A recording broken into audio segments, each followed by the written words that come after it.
Fl-2021 3295 persuna irrikorrow għal servizzi differenti disponibbli għal dawk li esperjenzaw vjolenza domestika. Dan ħareġ minn ċifri pubblikati mill-Uffiċċju Nazzjonali tal-Istatistika l-NSO. F'dawn iċ-ċifri ħareġ l-akbar li rikorrow għas servizzi disponibbli għal dawk li esperjenzaw vjolenza domestika kienu nisa 79%. L-irġiel li resqu l-qudiem għal dan is-servizz kienu kważi 700 jew 21%.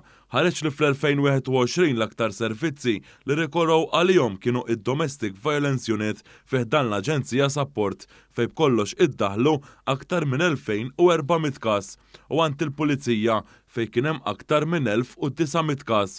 F'din l-istatistika ħareġ ukoll li aktar minn nofs ta' dawk li rikorrow għal dawn is-servizzi fl-2021 kellhom bejn 30 u 49 sena.